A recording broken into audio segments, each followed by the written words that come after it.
Okay guys, let's look at block number 3. We have a split lunge, we have scissors, and then we have a high back row. Not to be confused with the high pull row, right? We have a high pull row, now we have a high back row. Okay, they're a little bit different.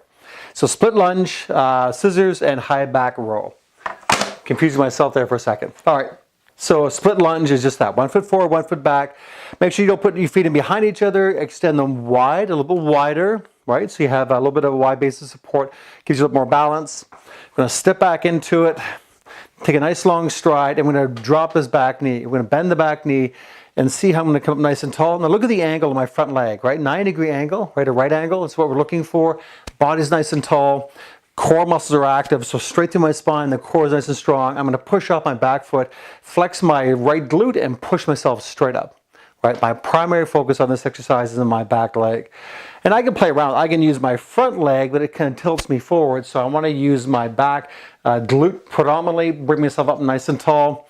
Now, if you find, of course, that there's a lot of stress on your hip flexor, right? So you find as you come down, that this is really going to open up. And if you're really exceptionally tight, don't push it. Right? Don't drop down really, really deep and try to get all fancy with it. Keep it shallow until you feel it start to loosen up and warm up a bit. If you want to do this weighted, by all means, grab your dumbbells, or if you're at the gym, you can put a barbell on your shoulder. Again, take your stance, open it up. Now with the weights, make sure that you come back neutral, and whatever feels normal, right, slide back a couple inches past what feels normal, because more often than not, this feels normal. Stay nice and tall, and if you can use a mirror, that'd be ideal. Drop the knee down and come straight up and straight down, straight up and straight down.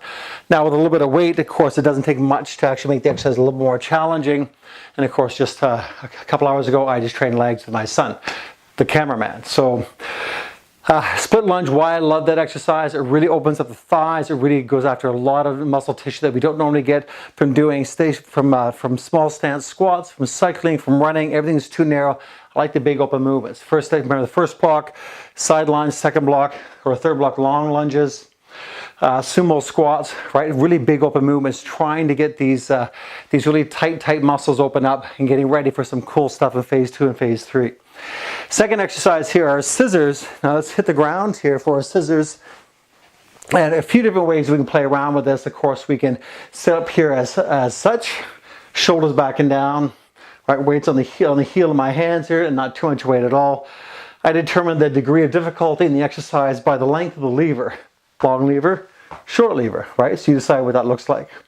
So from here, I'm going to, of course, use the SAM acronym, shoulders back and down, core muscles tight, and I tighten that lower belly and bring my feet off the ground.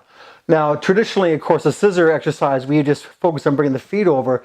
I want you to focus on bringing the groin muscles up and over, right? So I'm going to bring my right inner thigh over top of my left thigh, because the muscles we're activating is up here, and it actually really makes a massive, massive difference. So I can start with a medium length lever here, right? Core muscles are active, shoulders are back and down, and I want to bring them up and up. So I'm bringing my kneecaps over each other, and my feet come second.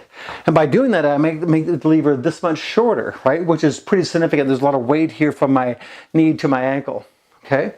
All right, pretty simple stuff. Third exercise here, we have a high back row as opposed to the high pull row. High back row is simply that. We're gonna drop into a bit of a squat position here. You're gonna stick your bum out. You wanna feel the hamstrings being pulled taut. Shoulders back and down, palms facing in towards the body.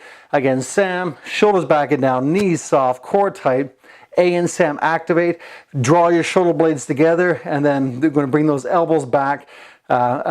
Swing here. Let me show you from the side or from the front. Bring those elbows back out to your side and extend. Now, even on this position here, what I'm not doing is letting it go. I'm going to drop it into my forearms, into my neck. So stabilize, knees soft, core tight, shoulders back and down, and keep them there. Activate, right? So my back is fully contracted, and the movement is draw the elbows out and away from the body and down. 1, 2, 3, 4. Okay, see where it's sitting? And that is your row. It's a rowing exercise, but if you follow the SAM acronym, it really makes a massive difference how that turns out. All right, let's look at block number 4.